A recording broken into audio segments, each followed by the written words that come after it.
வணக்கம் நண்பர்களே, உங்களை இந்த learn English and Tamil YouTube channel மூலம் வரவேற்பதில் மிகவும் பெருமிதம் கொள்கிறோம். நாம் இப்போ பார்த்துட்ருக்க தொடர் என்னென்னா, ப்ரிப்போசிஷனை பற்றிய பேசிக்ஸ் பற்றி பார்த்துட்ருக்கோங்க. ப்ரிப்போசிஷனில் ஆங்கிலத்துக்கும் தமிழுக்கும் என்ன வித்தியாசம் அப்படிங்கிறதையும் அதை எப்படி உபயோகப்படுத்துறதுங்கிறத பற்றி பார்த்துட்டு வர்றோம். நம்ம இந்த தொடரில் என்ன பார்க்க போகிறோன்னா, ஆன், ஓவர் அண்ட் எபவ் மூணுக்கும் வித்தியாசம் என்ன, அதை எப்படி உபயோகப்படுத்தணும், ஆங்கிலத்துக்கும் தமிழுக்கும் என்ன வித்தியாசம் அப்படிங்கிறத பற்றி பார்க்க போகிறோம்.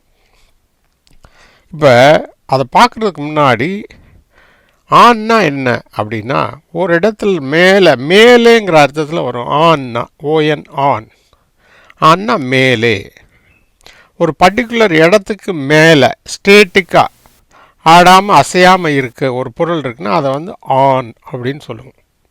ரைட்டா? ஓவர்னா மேலே,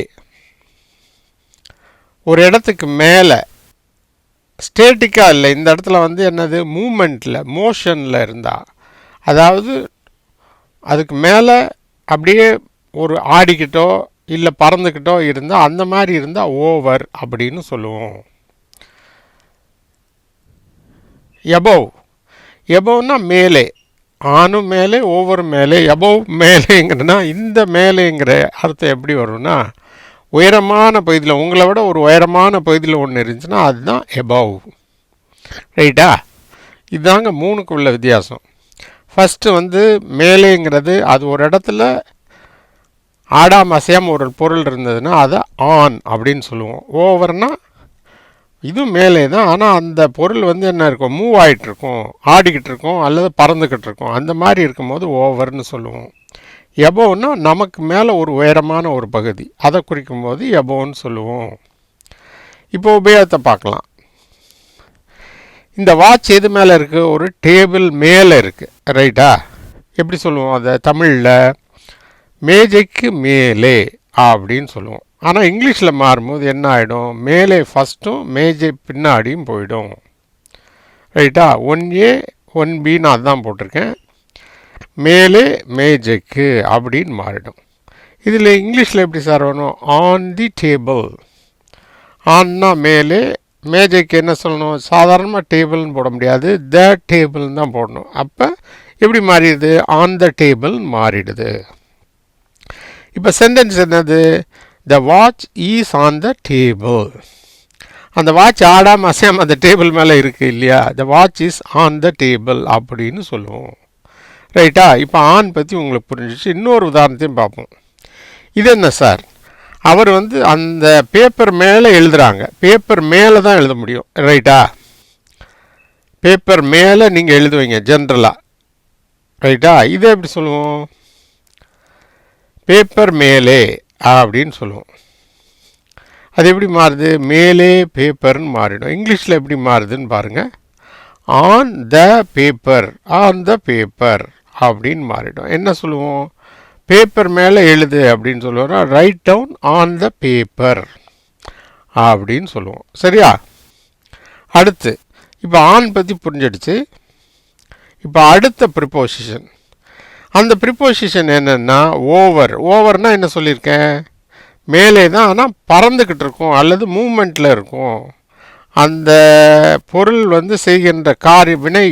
இப்போ பெரும்பாலும் வினை, இப்போ ப்ரிப்போசிஷன் எப்போ வரும், ப்ரிப்போசிஷனாக முன்னிடை சொல் அப்படின்னு சொல்லியிருக்கேன். அது எப்போ வரும், பெரும்பாலும் ஒரு நவுனை குவாலிஃபை பண்ணுறதுக்காக வரும். ரைட்டா? ஒரு பெயர் சொல்லுடன் சேர்ந்து அதை பற்றி முழுமையான சென்டென்ஸ் வாக்கியம் உருவாக்குவதற்காக வருவது தான் என்னது, ப்ரிப்போசிஷன். இப்போ ஏரியின் மேலே, அந்த மேலேங்கிறது ப்ரிப்போசிஷன். எப்படி மாறும், மேலே ஏரியில் மாறிடும். Over the lake, over the lake. ரைட்டா? ஏரியின் மேலே. ஏன் ஓவர் த லேக்குன்னு போடுறோம், ஏன்னா அந்த சொல்கிற பொருள் வந்து என்னது, பறக்கக்கூடிய ஒரு பொருள். An eagle is flying over the lake. எப்படி சொல்கிறோம், an eagle is flying over the lake அப்படின்னு சொல்கிறோம். இன்னொரு உதாரணத்தையும் பார்க்கலாம். இந்த ஆள் என்ன பண்ணுறாரு, அந்த சுவர் மேலே ஏறி அந்த பக்கம் குதிக்க போகிறார். அதுதான் இதை சொல்கிறோம். இப்போ இதை எப்படி சொல்லுவோம், சுவரின் மேலே. இந்த இடத்துல என்ன வரும்? Correct, over. கரெக்டாக புரிஞ்சுக்கிட்டீங்க. எப்படி மாறுது? மேலே சுவரின் எப்படி மாறுது? சுவர் என்ன பண்ணியிருக்காரு? மூவ்மெண்ட்டில் இருக்கார். ரைட்டா? மூவ்மெண்ட்டில் இருக்கிறதுனால தான் என்ன பண்ணுறோம்? ஓவர் போடுறோம். ஓவர் த வால். என்ன சென்டென்ஸ் என்ன அப்படின்னா, he climbed over the wall. ஏன்னா அவர் நின்றுட்டு சும்மா இருந்துட்டு ஒரு வாலை தாண்ட முடியாது. அப்போ அவர் மூவ் பண்ணாதான், அசைஞ்சு நடந்தோ அதை மேலே ஏறியோ முயற்சி செஞ்சால் தான் அதை அந்த சுவரை அவர் கடந்து செல்ல முடியும். அதனால தான் கிளைம்டு ஓவர் த வால். இந்த இடத்துல ஓவருங்கிறது என்ன மாதிரியான அர்த்தத்தில் வருது? மேலே என்ற அர்த்தத்தில் வருது. மேலே என்ற இதில் ஹீ கிளைம்டு ஆன் த வால்னு சொல்ல முடியாது. கிளைம்டு ஓவர் த வால். இப்போ ஒருத்தன் சும்மா ஒரு செவரில் உட்காந்துருக்கான் அப்படின்னா, அப்போயே என்ன உயரமான செவரில் ஒருத்தன் உட்காந்துன்னா he sat above the wall அப்படின்னு சொல்லுவோம் இல்லையா? sat on the wall அப்படின்னு சொல்லலாம். அந்த சுவர் ஓரளவுக்கு உயரமில்லாத சாதாரண இதாக இருந்தா, அசையாமல் உட்காந்துருந்தா. ரைட்டா? ரெண்டுக்கு வித்தியாசம் உங்களுக்கு புரியுதா? ரைட்டா? இப்போ ஓவர் பற்றி தெரிஞ்சிடுச்சு. அடுத்து முன்னிடை சொல். இப்போ இந்த கோயில், முருகன் கோயில், முருகன் டெம்பிள் எப்பயுமே என்ன எதில் தான் இருக்கும்? மலை மேலே இருக்கும். ரைட்டா? இதை எப்படி சொல்லுவோம்? மலையின் மேலே. மலையின் மேலே இருக்கிறது என்னது? முருகன் கோயில். அந்த மேலேங்கிறது இந்த இடத்துல என்னங்க வரும்? உங்களை விட ஒரு உயரமான பகுதி. அதனால் என்ன வரும்னு உங்களுக்கு புரிஞ்சிருக்கும். above. ரைட்டா? மேலே மலையின் அப்படின்னு வரும். இது எப்படி சார்? above the hill. குன்று. ஹில்னா என்னது? குன்று. above the hill. The Murugan temple is situated above the hill. எப்படி சொல்லுவோம்? the Murugan temple is situated above the hill அப்படின்னு சொல்லுவோம். இன்னொரு உதாரணத்தையும் பார்த்தலாம். இது என்னது? இதில் அந்த ஆண்டனா. ஆண்டனா எங்கே இருக்குது? அந்த பில்டிங்க்கு மேலே, புகை குழாய்க்கு பக்கத்தில் இருக்குது. ரைட்டா? மேலே இருக்குது. இது எப்படி சொல்லுவோம்? கட்டிடத்தின் மேலே அல்லது ரூஃபின் மேலே அப்படின்னு சொல்லுவோம். மேலே கட்டிடத்தின் எப்படி மாறிடுது? இந்த கட்டிடங்கிறது தான் நவுன் இல்லையா?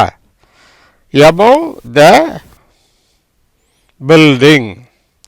above the building. The antenna, TV antenna. The TV antenna is above the building. அல்லது TV antenna is situated above the building. எப்படி வேணாலும் சொல்லலாம். இப்போ புரிஞ்சிருக்கோம் உங்களுக்கு. ஆன், ஓவர், above மூணுக்கு என்ன வித்தியாசம்? தமிழுக்கும் ஆங்கிலத்துக்கும் முன்னிடை சொல்ல என்ன வித்தியாசம் அப்படிங்கிறது உங்களுக்கு தெரிஞ்சிருக்கும் நம்புகிறேன். இந்த சேனலில் பார்த்து கொண்டிருக்க அனைத்து நண்பர்களுக்கும், உங்கள் வீட்டு பக்கத்தில் தமிழ் வழியில் படிக்கும் மாணவ மாணவிகள், கல்லூரி அன்பர்கள், ஆங்கிலத்தை எழுத படிக்க விரும்பும் தமிழ் அன்பர்கள் இருந்தால் இந்த சேனலை பற்றி எடுத்து சொல்லுங்கள். இந்த சேனலை நீங்கள் சப்ஸ்கிரைப் பண்ணலைன்னா ப்ளீஸ் சப்ஸ்கிரைப் பண்ணுங்கள். அதோடு மட்டும் இல்லாமல் இந்த பெல் ஐக்கானை கிளிக் பண்ண மறந்துடாதீங்க. அப்படி கிளிக் பண்ணுறதுனால நாங்கள் போட்ட வீடியோக்கள் அனைத்தும் உங்களுக்கு உடனுக்குடன் சேரும் என்பதை இதன் மூலம் தெரிவித்துக் கொள்கிறோம். மேலும் இந்த சேனலின் பயன் உலகம் முழுமைக்கும் உள்ள தமிழ் பேசும் நம்ம சொந்தங்களுக்கு சென்றடைய இந்த சேனலை பற்றிய விவரங்களை வாட்ஸ்அப்பிலோ அல்லது ஃபேஸ்புக்கிலோ ஷேர் பண்ணுங்கள் என்றும் தாழ்மையுடன் கேட்டுக்கொள்கிறேன். நண்பர்களே, நன்றி, வணக்கம். மீண்டும் சந்திப்போம் அடுத்த ஒரு புதிய தொடரில்.